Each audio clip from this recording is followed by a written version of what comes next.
오늘은 마태복음 5장을 시작하겠습니다. 우리가 지금 마태복음 1장부터 계속 했는데요.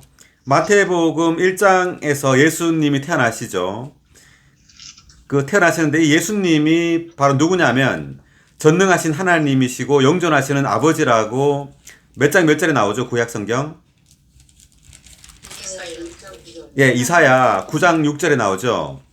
한 아기가 우리에게 낳고 한 아들을 우리에게 주신 바 되었는데 그 이름은 기묘자라 모사라 전능하신 하나님이라 영존하시는 아버지라. 드디어 이 영존하시는 아버지 전능하신 하나님께서 태어나셨어요. 한 아기로.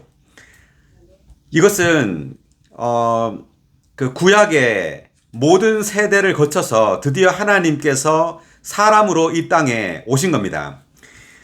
하나님께서 사람으로 이 땅에 태어나셨는데 이것은 무엇을 이 땅에 세우시기 위해서 오신 거죠? 천국. 왕국을 세우기 위해서. 네, 천국을 세우기 위해서 오신 겁니다. 천국. Kingdom of Heaven. Heavens. 그래서 마태복음 3장에서 그 침례자 요한이 처음으로 선포한 말이 뭐죠? 회개하십시오. 천국이 가까이 왔습니다. 3장 2절을 한번 읽어보세요. 회개하십시오. 천국이 가까이 왔습니다. 침례자 요한은 예수 그리스도께서 태어나셨는데 예수님을 믿으십시오라고 말 안 하고 회개하십시오. 천국이 가까이 왔습니다. 이렇게 말했습니다. 이것은 예수님께서 이 땅에 오심으로 주님이 이 땅에 천국을 세우기 위해 오셨다는 것을 계시하고 있어요.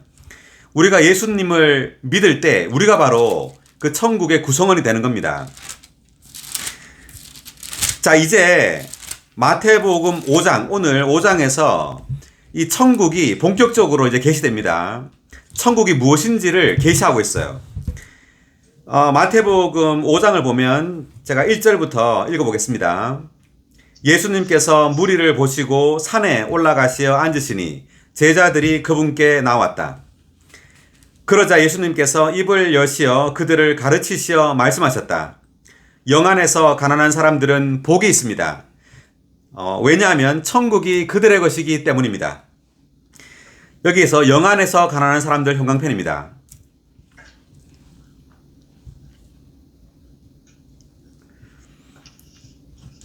천국은 천국 백성으로 구성됩니다. 그래서 마태복음 5장에서 이 천국의 백성이 어떠해야 하는지를 계시하고 있는데 이것은 천국을 계시하는 것 같습니다.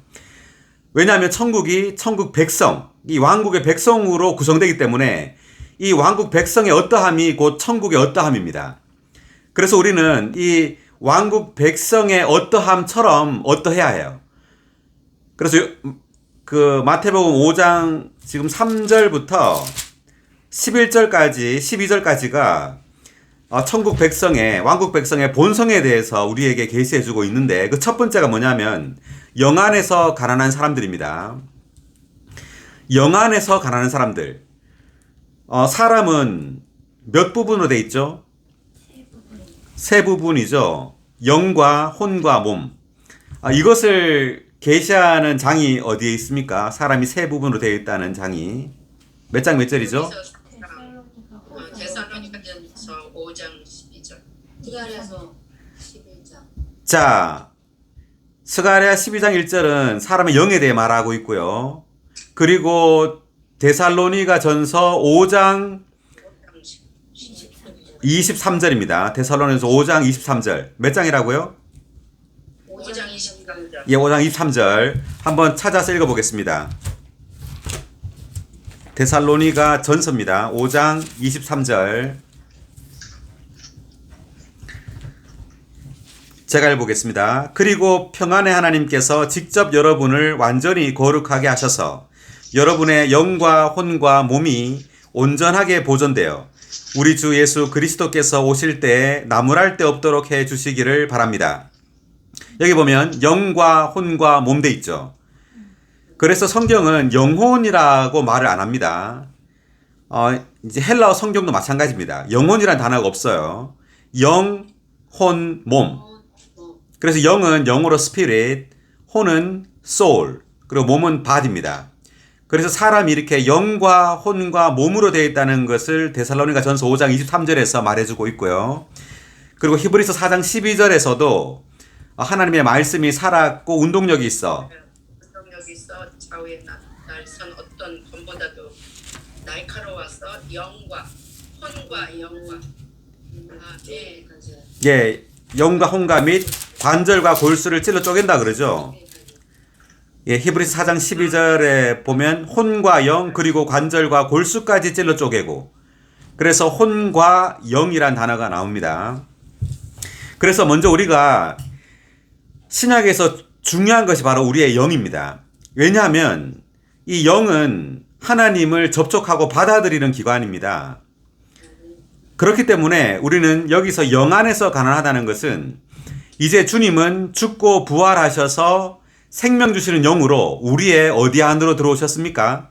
영 안에. 우리의 영 안으로 들어오셨죠. 아멘. 자, 그래서 우리는 신약에서 주님을 영접할 때 우리의 영으로 영접하는 겁니다. 아멘. 그래서 영 안에서 가난하다는 것은 이 하나님을 향하여 배고프다는 뜻입니다. 하나님을 향하여 배고프다. 하나님을 향하여 배고프고 목마르고 하나님께 갈급하다. 갈급한 사람은 복이 있다는 거죠. 왜냐하면 천국이 그들의 것이기 때문입니다. 아멘. 그래서 우리 존재의 가장 깊은 곳, 우리의 존재 가장 깊은 곳인 영을 사용해야 되고, 그리고 영을 관심해야 됩니다. 이제 신약에서 하나님은 우리의 영 안에 계세요. 주님이 죽고 부활하셔서 이제 드디어 생명 주시는 영으로 우리의 영 안에 들어오셨기 때문에 이제 우리는 영으로 영이신 하나님을 접촉하는 겁니다. 아멘. 그래서 천국을 언급할 때 가장 먼저 언급하는 것이 바로 영입니다. 영 안에서 가난한 사람들. 그래서 우리는 성경의 많은 지식을 추구하지만 더 중요한 것은 우리가 성경 말씀을 읽을 때 우리의 영을 사용해서 성경 말씀 안에 있는 그 영이신 하나님을 접촉해야 돼요. 아멘. 이것이 중요한 거죠. 살아있는 그 영이신 주님을 접촉할 때 우리는 다만 주님이 우리의 구주이실 뿐만 아니라 그분이 바로 왕입니다. 킹. 그래서 왕으로서 주님은 우리 안에 계시는 겁니다. 아멘. 그 다음 4절 읽겠습니다. 애통하는 사람들은 복이 있습니다. 왜냐하면 그들이 위로를 받을 것이기 때문입니다. 자, 애통하는 사람들 형광펜입니다.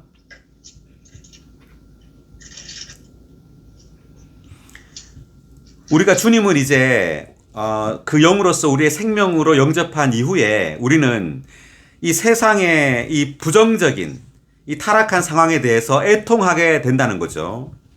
그래서 이 애통하는 사람은 복이 있는데, 왜냐하면 그들이 위로를 받을 것이기 때문입니다. 이제 이 타락하고 어두운 이 세상이 계시록 11장 15절에 보면 이 세상이 그리스도와 찾아보겠습니다. 계시록 11장 15절.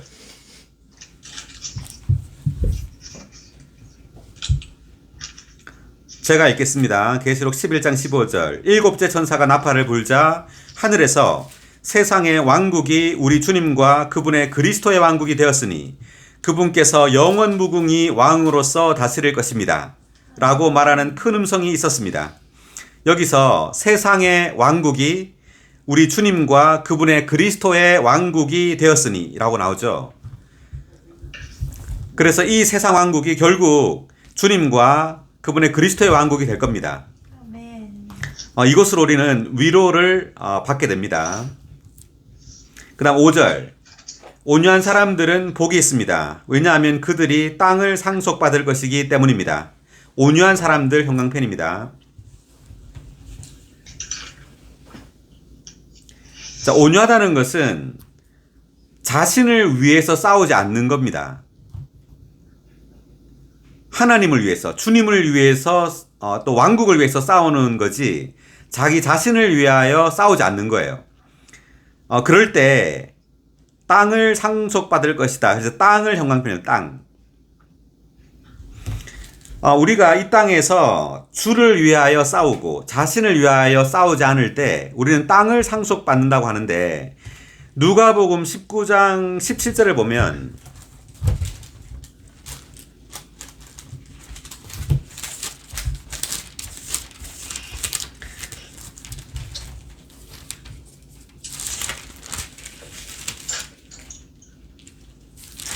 주인이 네, 19장 17절을 보면 주인이 그에게 말하였다. 잘하였다. 착한 노예야. 네가 가장 작은 것에 신실하였으니 12도시를 다스리는 권위를 가져라. 지금 12절부터 이렇게 쭉 그 한 이야기가 나오는데, 이것은 이제 한 귀족 출신 어떤 사람이 왕위를 받아오려고 먼 나라로 가게 되었다고 말합니다. 그러면서 노예 10명에게 각각 10문화를 줘요. 그래서 내가 돌아올 때까지 장사하여라 이렇게 말하고 이제 갔다가 왔는데, 어떤 이 사람은, 한 노예는, 첫 번째 노예는 한 문화로 10문화를 벌었어요. 그랬더니만 12도시를 다스리는 권위를 줬습니다. 근데 두 번째 노예는 한 문화로 5문화를 벌었어요. 그랬더니 5도시를 다스리는 권위를 줬습니다. 근데 나머지 또 한 노예가 와가지고는 한 문화가 여기 있습니다. 내가 이것을 수건에 싸두었습니다. 그래서 이 노예를 악한 노예라고 주님께서 말씀하시는데, 그러니까 우리가 주님께 신실하고 주님께서 우리에게 주신 그러한 달란트를 우리가 잘 사용해서 사람들을 얻고 또 생명 안에서 어떤 열매를 얻게 되면 주님께서 그 열매에 맞게 이렇게 도시를 우리에게 다스리는 권위를 준다는 거죠. 그래서 여기서 땅은 실제 이 땅을 말하는 거예요. 천년왕국에서 우리에게 보상으로 주어질 실제 이 땅을 주님께서 보상으로 주실 것입니다. 그 다음 6절입니다. 마태복음 5장 6절입니다.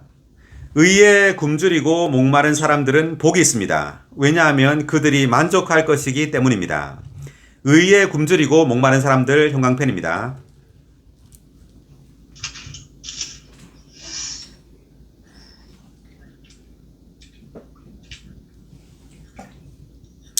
이때 의에 굶주린다는 말은 자신에 대해 의롭다는 것을 의미해요. 우리가 찬송가 보면 자신에게는 엄격하고 다른 이에게는 은혜로 관대하게, 이런 찬송이 있죠. 그래서 우리가 의를 살아내야 되는데, 이것은 우리의 아버지 하나님이죠. 하나님의 생명에 의해 의롭게 사는 것을 말합니다. 그래서 이렇게 의롭게 살 때 우리는 만족할 것이다. 7절, 긍휼히 여기는 사람들은 복이 있습니다. 왜냐하면 그들이 긍휼히 여김을 받을 것이기 때문입니다. 긍휼히 여기는 사람들 형광펜입니다. 마태복음 18장 33절을 한번 찾아보겠습니다. 마태복음 18장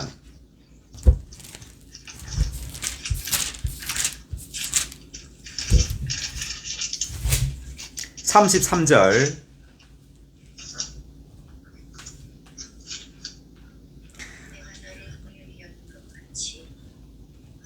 네, 누가 좀 읽어주시겠어요?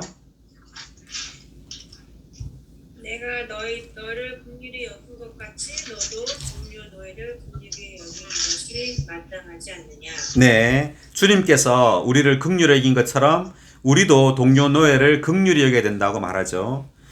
그리고 야고보서 2장 13절을 보겠습니다. 야고보서 2장 13절. 2장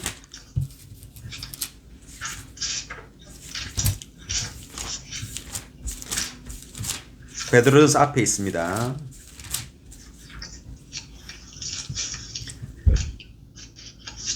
왜냐하면 긍휼을 베풀지 않는 사람에게는 긍휼이 없는 심판이 있기 때문입니다. 긍휼은 심판을 이깁니다. 아멘. 긍휼은 심판을 이깁니다. 아멘. 아멘. 우리가 다른 이들을 심판하지 않고 긍휼히 여길 때 우리도 심판을 받지 않는다는 거죠. 아멘. 아멘. 긍휼은 심판을 이깁니다. 아멘. 자, 그 다음 8절을 보겠습니다. 마음이 순수한 사람들은 복이 있습니다. 왜냐하면 그들이 하나님을 볼 것이기 때문입니다. 마음이 순수한 사람들 형광펜입니다. 자, 마음이 순수하다는 것은 마음이 깨끗하다는 말이 아닙니다. 마음이 순수하다는 말은 우리의 마음의 그 목표가 하나라는 뜻이에요. 목표가 단일하다는 의미입니다. 그래서 우리의 목표는 오직 하나님만 우리의 목표로 가져야 돼요. 아멘. 아멘. 그럴 때 우리는 오직 하나님만을 추구하게 되는 건데, 하나님은 이것을 위해서 우리에게 많은 환경과 고난을 주세요. 우리의 목표가 여러 가지이기 때문에. 우리는 하나님도 관심하고 또 이것도 관심하고 저것도 관심하기 때문에 그 모든 관심들을 다 제하고 오직 하나님만을 우리의 유일한 목표로 가질 수 있도록 하나님은 우리에게 고난과 환경을 주세요. 그 예가 욥기 있죠. 욥기 보면은 마지막 욥기 42장 5절에 보면 내가 귀로 듣기만 하였는데 이제는 눈으로 주를 봅니다. 자, 그 말은 욥이 그전에는 하나님도 경배했지만 여러 가지 많은 것들에 관심이 있었어요. 그렇지만 이제 많은 고난을 통해서 욥은 이제 하나님을 눈으로 본다. 이 말은 욥에게 있어서 하나님만이 유일한 목표가 되었다는 의미입니다. 아멘. 아멘. 그리고 그 창세기에 야곱이 씨름을 하죠. 씨름, 밤이 새도록, 이제 날이 새도록 씨름을 해서, 야곱의 그 환도뼈, 엉덩이뼈가 부서지게 되잖아요. 그래서 그곳 이름을 뭐라고 하죠? 베델. 브니엘이라고 하죠. 그 창세기 32장에 야곱이 씨름하는 장면에서 야곱의 그 환도뼈, 그러니까 야곱의 그 강한 기질이 부서졌을 때 야곱은 그곳 이름을 브니엘이라고 합니다. 아멘. 그 브니엘 뜻이 뭐냐 하면 아시는 분 있어요? 브니엘. 하나님의 얼굴이란 뜻이에요. 브니엘이. 뭐라고요? 하나님의 얼굴. 네, 하나님의 얼굴이란 뜻입니다. 하나님의 얼굴. 네, 브니엘. 그래서 우리의 어떠함이 파쇄될 때, 우리의 강한 자아가 파쇄될 때 드디어 우리는 하나님을 본다는 뜻입니다. 하나님을 본다는 말이 우리의 목표가 이제 하나님이 우리의 유일한 목표가 되었다는 뜻입니다. 아멘. 이러한 고난이 없으면요, 우리의 목표는 우리가 하나님을 추구하지만 또 많은 다른 것도 추구해요. 그래서 하나님은 고난을 사용하셔서 우리의 다른 목표를 다 제하고 오직 하나님이 모든 것임을 보게 해요. 아멘. 그것이 바로 마음이 순수하게 되는 겁니다. 9절입니다. 화평하게 하는 사람들은 복이 있습니다. 왜냐하면 그들이 하나님의 아들들이라 불릴 것이기 때문입니다. 여기에 화평하게 하는 사람들 효강편입니다.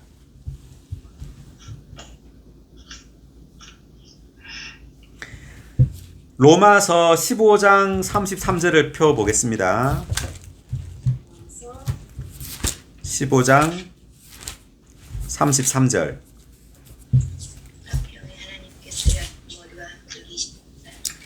네, 준자매님 크게 한번 읽어보실래요? 화평의 하나님께서 여러분 모두와 함께 계시기를 바랍니다. 네, 화평의 하나님께서 라고 나오죠. 그 다음 16장, 로마서 16장 20절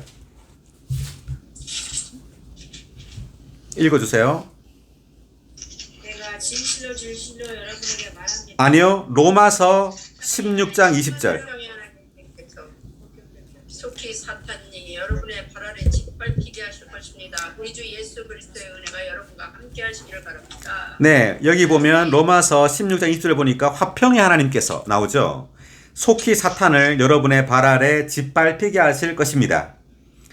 그래서 우리가 하나님을 화평의 하나님으로 누려야 된다는 의미입니다. 우리가 주님을 접촉하고 주님을 누릴 때 주님을 화평의 하나님으로 누리게 돼요. 주님께서 죽고 부활하시고 난 다음에 제자들에게 오셔서 한 말이 뭔지 아세요? 처음으로 한 말이? 자, 요한복음 20장. 그렇죠. 요한복음 20장 19절 한번 펴보세요. 요한복음 20장 19절.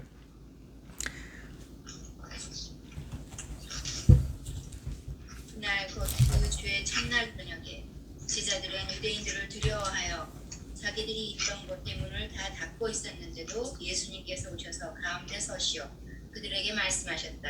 여러분에게 평안이 있기를. 여러분에게 평안이 있기를. 주님께서 부활하신 날 주님께서 오셔가지고 그날 저녁에 첫날 저녁에 오셔서 처음으로 제자들에게 한 말이 여러분에게 평안이 있기를 이렇게 말했습니다. 이때 지금 제자들은 유대인들을 인하여 두려워했다고 나오죠. 19절에 보니까 제자들은 유대인들을 두려워하여 이렇게 나오거든요. 근데 주님께서 우리에게 오실 때 우리는 평안을 가지게 돼요. 즉 주님의 임재는 우리에게 평안을 줍니다. 아멘. 그리고 하나님의 아들들이라 불릴 것이다. 이 말은 우리는 지금 9절이죠. 이게 9절의 2번 각주를 한번 읽어보겠습니다. 9절의 2번 각주를 큰 소리로 한번 읽어주세요. 백자민님.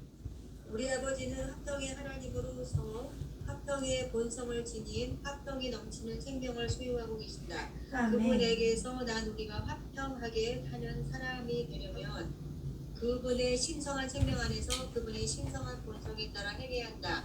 이렇게 하여 우리는 그분의 생명과 본성을 표현할 것이고 하나님의 아들들이라 불릴 것이다. 아멘. 아멘.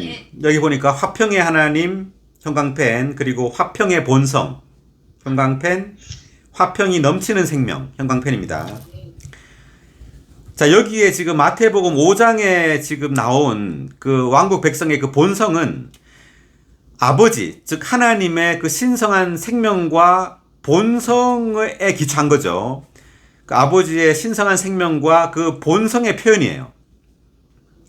아버지의 그 생명이 바로 화평의 본성, 화평의 생명입니다. 10절을 읽겠습니다. 의를 위하여 박해를 받는 사람들은 복이 있습니다. 왜냐하면 천국이 그들의 것이기 때문입니다. 의를 위하여 박해를 받는 사람들 형광펜입니다.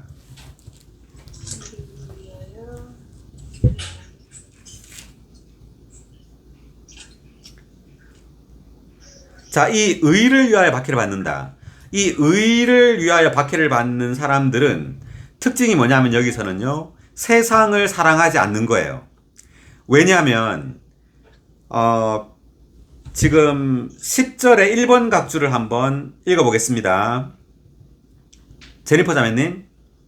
온 세상은 악한 자 안에 놓여 있고 불의로 가득하다. 우리가 의에 굶주리고 목마르다면 우리는 의를 위하여 박해를 받을 것이다. 천국을 위해서라면 우리가 추구하는 의를 위하여 대가를 치고야 한다. 네, 온 세상은 불의하죠. 온 세상이 왜 불의하냐? 악한 자 안에 놓여 있기 때문입니다. 그 요한 1서 5장 지금 19절을 보면요. 요한 1서 5장 19절을 보면 제가 읽어보겠습니다. 5장 19절. 우리가 하나님께 속하였고 온 세상이 악한 자 안에 놓여 있다는 것을 압니다. 온 세상이 어디 안에 놓여 있다고요? 악한 자. 네, 온 세상이 악한 자 안에 놓여 있어요. 그래서 온 세상은 불법으로 가득합니다. 그래서 우리가 의롭게 살려고 할 때 여기에 박해가 있게 됩니다. 왜냐? 온 세상은 불법으로 가득하기 때문에.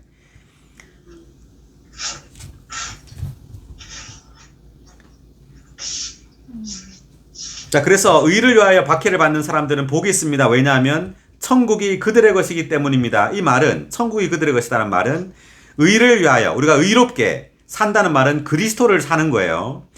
그리스도의 그 생명을 살아내는 거죠. 그게 바로 의예요. 그리스도의 생명을 살아내는 것이 바로 의입니다. 그럴 때 천국의 출현이 우리의 보상이 됩니다. 즉 의를 살아내는 것이 바로 천국의 실제입니다.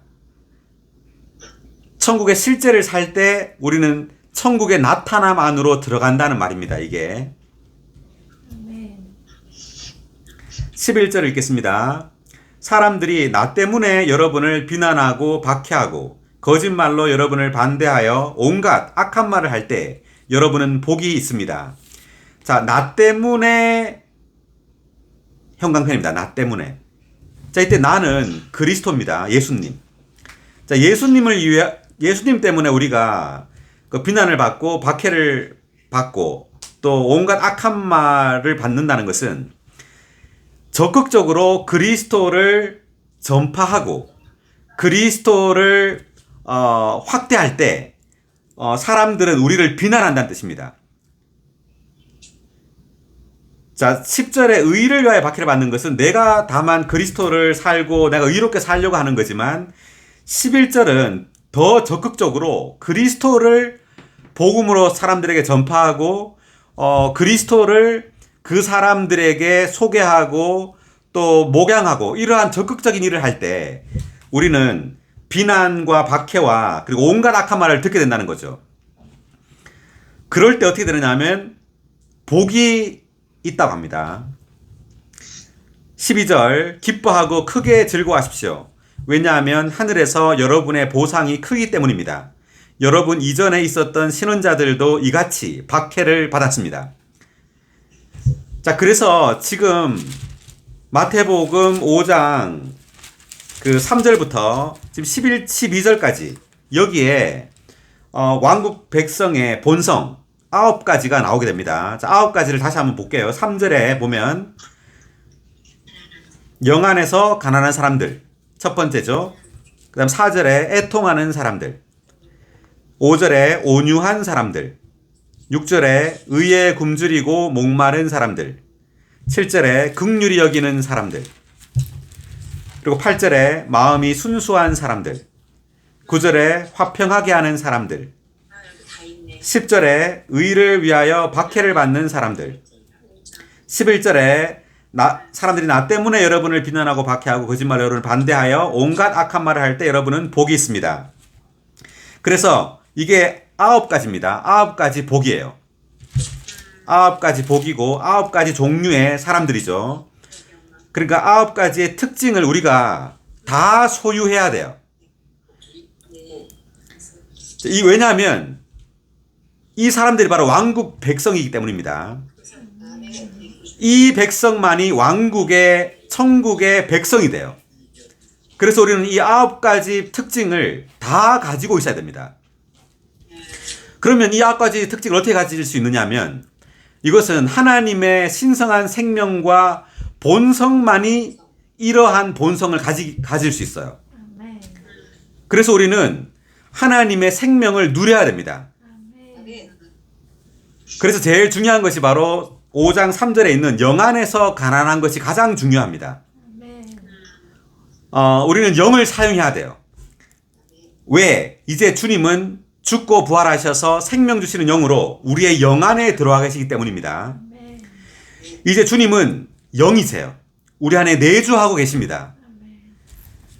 그리스도께서 우리의 생명이 되셨죠? 자, 그리스도는 우리의 생명이십니다. 어디 있을까요, 성경에?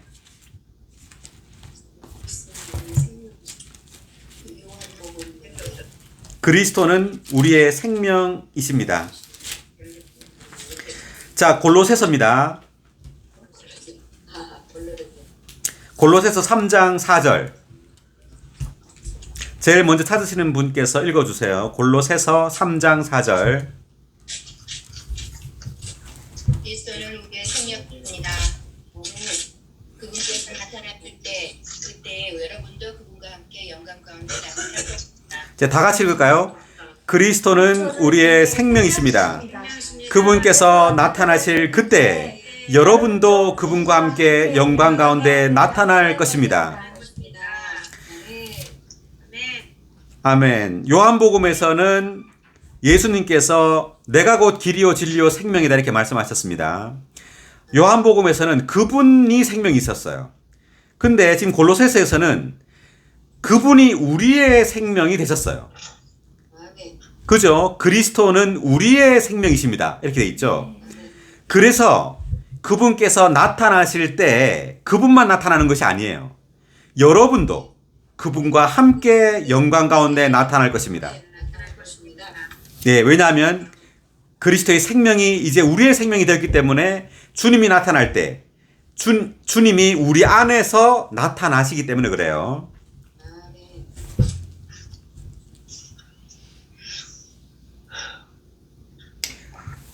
자, 그래서 우리가 마태복음 지금 5장 3절부터 12절까지 왕국 백성의 본성을 지금 보았는데 왕국에 대한 도표를 한번 보겠습니다. 도표가 있죠. 네. 네, 시대. 자, 저기 보면 동그라미가 몇 개 있죠? 네. 동그라미 큰 게 6개가 있습니다. 그죠? 자, 6개 중에 지금 제일 중요한 파트가 4번째 동그라미와 5번째 동그라미. 이 두 동그라미입니다. 자, 이 두 동그라미가 지금 천국을 계시하고 있습니다.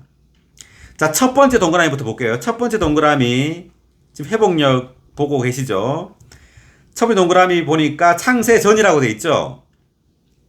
예, 이건 영원 전입니다. 제일 마지막 동그라미 보니까 여기 똑같이 영원이죠. 이건 영원 미래입니다. 그죠? 제일 마지막 동그라미. 새 하늘과 새 땅 돼 있고요. 새 예루살렘 돼 있죠. 자, 두 번째 동그라미 보세요. 두 번째 동그라미 보니까 율법 전 시대죠. 율법이 주어지기 전. 즉 모세 전입니다. 그죠? 아담부터 모세까지 써 있죠. 그 다음 세 번째 동그라미는 율법 시대. 모세부터 그리스도까지. 예, 모세가 이제 시내산에서 10계명을 가지고 내려왔습니다. 그래서 모세 때부터 예수님이 오기 전, 즉 신약 시대 전까지가 율법 시대입니다. 이제 예수님이 오고 난 다음이 바로 은혜 시대입니다. 지금은 은혜 시대죠. 우리가 지금 살고 있는 시대가 은혜 시대예요. 값없이 주님을 생명으로 누리는 시대입니다.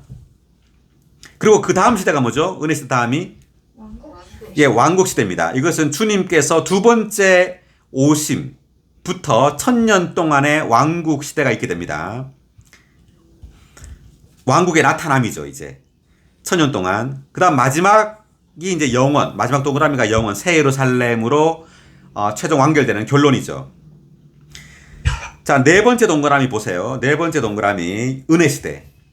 자, 은혜 시대를 보니까, 지금 동그라미 교회라고 보이죠? 예, 제일 바깥에 동그라미가 교회예요. 그죠? 자, 이 교회는 참으로 예수님을 믿는 이들이에요. 믿는 이들을 교회라고 합니다. 예수님의 생명을 가진 거듭난 믿는 이들이 바로 교회입니다. 그 안에 점선으로 된 동그라미가 있죠? 자, 그것은 바로 교회, 즉 우리 믿는 이들 중에서도 천국의 실제를 사는, 즉 우리 안에 들어온 그 생명이 성숙한 믿는 이들이에요. 이들이 바로 이기는 믿는 이들입니다. 이기는 믿는 이들. 이기는 믿는 이들이 바로 천국의 실제입니다.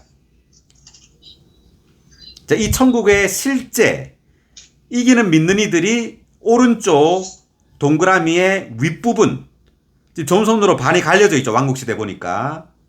그 윗부분으로 들어가서 천국의 출현, 그 나타남에 참여하게 돼요. 1000년 동안 우리는 왕노릇하게 됩니다. 이기는 이들은. 자, 그리고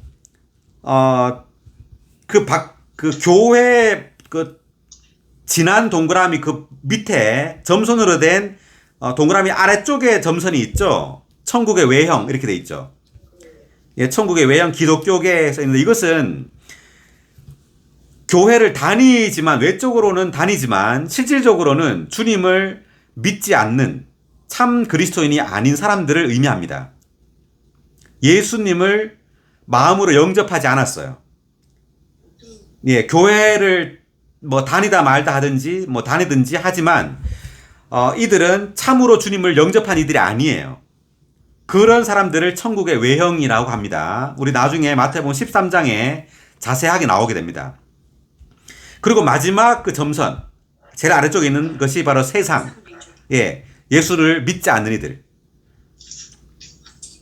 그 위에 천국의 외형도 믿지 않는 이들이에요. 믿지 않는 이들이지만 이 사람들은 교회나 천주교든지 어느 그러한 곳에 다니지만 믿지 않는 이들이고, 그 밑에 사람들은 아예 교회를 다니지 않는 세상 사람들을 의미하는 겁니다. 자, 그리고 오른쪽에 5번째 동그라미를 보세요. 거기 보니까 왕국 시대인데 왕국시대가 점선이 중간에 이렇게 갈라져 있습니다. 위에 부분이 하늘에 속한 부분이라고 해서 바로 그리스도와 이기는 성도들이 왕노릇하는 천국의 그 나타남, 1000년 동안 왕노릇하리로다 하는 그 보상을 받는 그 부분이에요. 하늘에 속한 부분이. 신약의 믿는 이들 중에서도 이기는 믿는 이들이죠. 천국의 실제를 가진 이들이 천국의 나타남 안으로 들어가게 됩니다. 그 다음 밑에 있는 점선 보면 동그라미 해가지고 이스라엘 사람들 나오죠. 자, 이 이스라엘 사람들은 주님께서 두 번째 오실 때 그때 주님을 믿게 돼요. 그리고 구원을 얻게 되는 이스라엘 사람들입니다. 자, 이 이스라엘 사람들은 주님이 두 번째 오셨을 때 예수님을 보고 통곡하게 되면서 주님을 믿고 생명을 얻게 됩니다. 자, 이들은 실제로 이제 어떤 이들이냐면 주님이 오실 때는 언제냐면 3년 반 동안의 대환란이 끝난 다음에 오세요, 주님은. 그래서 3년 반 동안 이 이스라엘 백성들은 적그리스도와 그 군대들의 그 공격에 살아남은 이들이에요. 적그리스도와 그의 군대의 공격에 살아남은 이스라엘 백성들입니다. 그 이스라엘 사람들이 예수님을 믿게 됩니다. 그래서 이들이 민족들을 다스리는 어떤 제사장들이 됩니다. 이 민족들은 누구냐면 양들이에요. 양과 염소라는 말을 들어보셨는지 모르겠는데 그 마태복음 25장에 보면 양과 염소가 나옵니다. 누구냐면 세상 사람들입니다. 세상 사람들인데 대환난 동안 믿는 이들을 도와주는 이들이에요. 물 한 모금을 주고. 자, 마태복음 25장을 잠깐 펼쳐보겠습니다.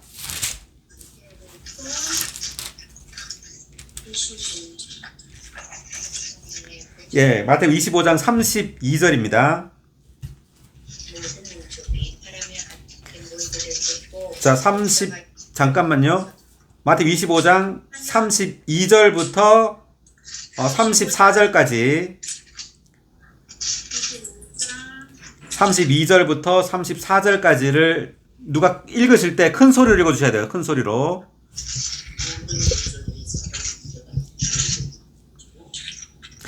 자, 제가 읽을게요. 제가. 모든 민족이 사람의 아들 앞에 모이게 될 것이고 목자가 양들을 염소들에게서 갈라놓듯 그가 그들을 서로 갈라놓아 양들은 자기 오른편에 염소들은 왼편에 둘 것입니다. 그때 왕이 자기 오른편에 있는 사람들에게 말할 것입니다. 오시오, 내 아버지의 축복을 받는 사람들이여, 창세 때부터 여러분을 위하여 예비된 왕국을 상속받으시오. 돼 있죠. 여기에 양들과 염소들이 나옵니다. 자, 35절을 제가 다시 계속 읽겠습니다. 35절. 왜냐하면 내가 배고팠을 때 여러분이 나에게 먹을 것을 주었고 내가 목말랐을 때 나에게 마실 것을 주었으며 내가 나그네 되었을 때 나를 영접하였고 하면서 쭉 나와요. 이게 뭐냐면 대환란 동안 배고프고 목마르고 나그네 되었을 때 이들을 먹을 것을 주고 마실 것을 주고 영접한 이들이 바로 믿지 않는 이들인데 양들입니다. 그래서 끝난 다음에 마태복음 25장을 한번 읽어보십시오. 여기 이제 양과 염소가 민족들이 되는 겁니다. 제사장들이 이스라엘 백성들이 다스리게 될 그 민족들이 됩니다.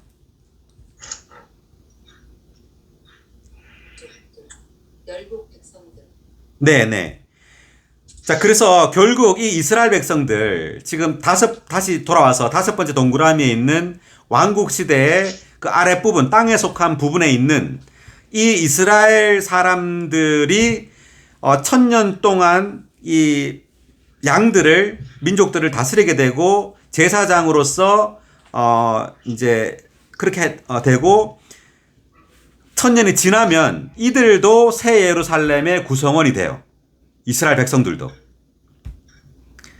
자, 계시록 21장 12절을 펴보겠습니다.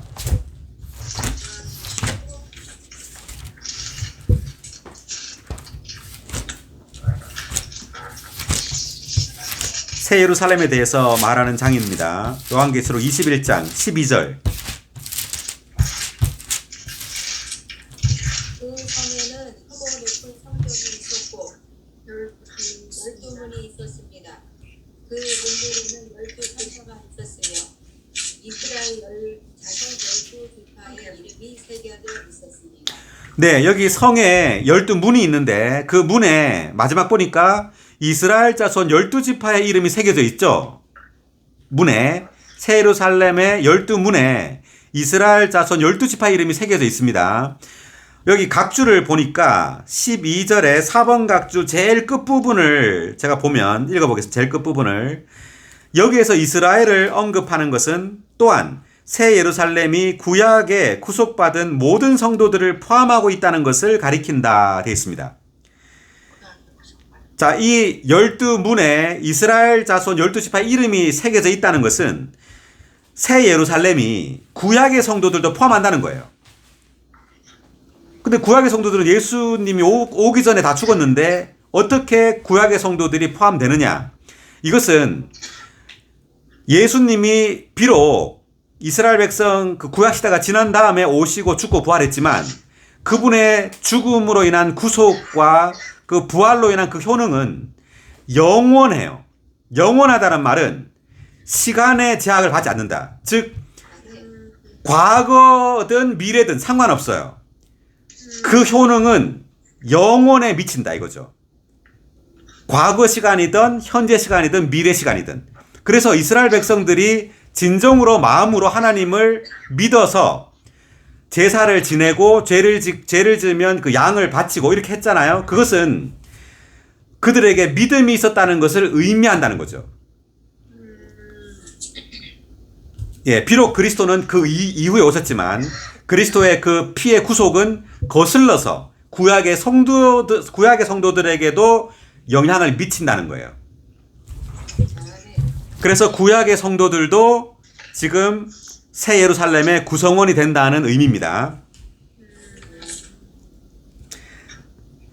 자, 그래서 지금 주님이 오시기 3년 반 전에 적그리스도가 나타나서 죽고 부활하는 바람에 이 적그리스도가 자기를 그리스도라고 합니다. 자기가 부활했기 때문에.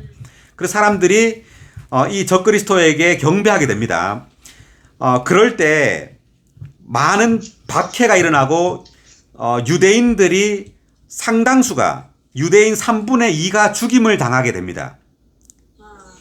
3분의 2가 죽임을 당하게 되고 나머지 3분의 1 중에서도 절반만 구원을 얻게 되는데 이 절반이 바로 지금 말한 이스라엘 백성, 즉 예수님이 오실 때 살아있는 주님을 살아있어서 주님을 믿고 구원받은 이스라엘 사람들입니다. 이 사람들도 이제 영원 안에서 새 예루살렘의 구성원이 된다는 뜻입니다.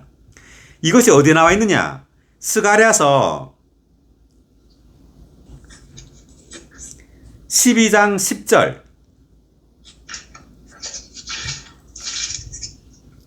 그리고 13장 스가랴 12장 10절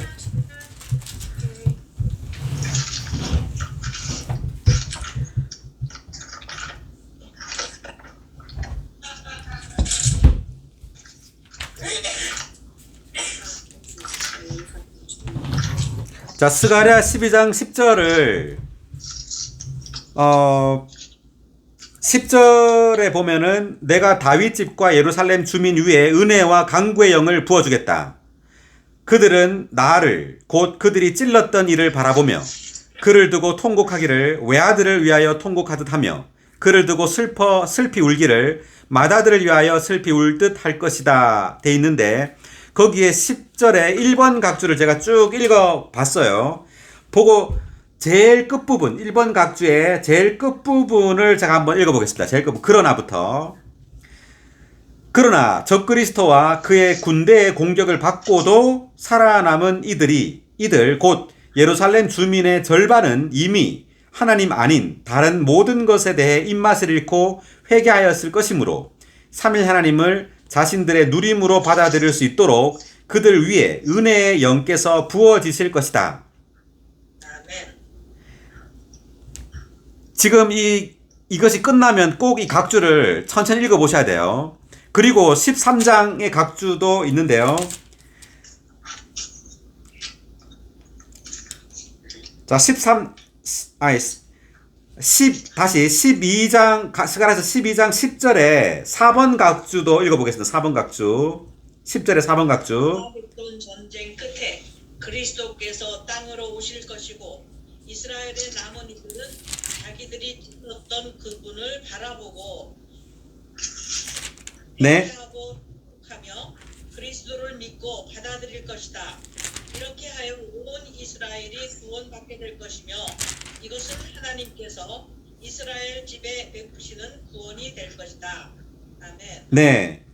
그래서 아마겟돈 전쟁, 최종적인 전쟁이죠. 그때 그 이스라엘 백성들이 주님을 믿고 구원을 받게 된다는 뜻입니다. 그리고 13장 8절 있죠. 13장 8절에 1번 각주. 1번 각주를 지금 읽는 게 아니라 끝나고 읽어보셔야 돼요. 13장 8절 1번 각주. 제가 다 설명한 겁니다.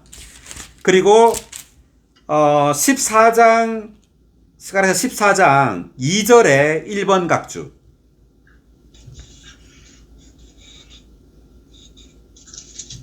14장 2절에 1번 각주. 한번 읽어보시래요, 이거는. 대형 혼란 때에 적그리스도와 그의 군대는 유대인의 10분의 1을 죽일 것이다. 그 땅에 남은 3분의 1 가운데 대부분은 아마도 예루살렘에 있을 것이다. 이 3분의 1 가운데 청의 백성 절반이 적그리스도에게 사로잡히겠지만 하나님은 그분의 공줄로 남은 절반을 보존하실 것이다. 적그리스도는 그들마저도 멸망시키려 하겠지만 14장 3절부터 7절까지에 게시된 것처럼 그리스도이신 여호와께서 그분의 성도들과 함께 오셔서 싸움으로 나아가 적그리스도와 그의 추종자들인 민족들을 패배시키실 것이다.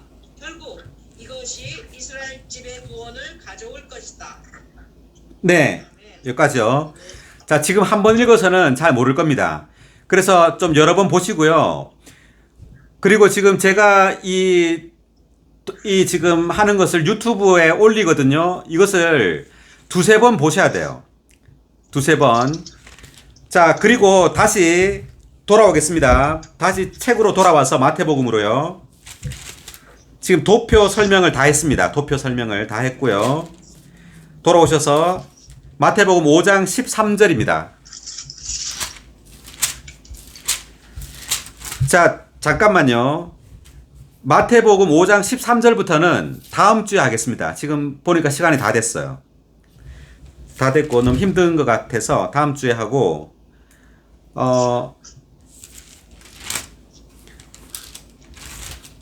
미나자매? 네. 저거 좀 꺼주고요. 마태복음 5장 13절부터는 다음 주에 하겠습니다.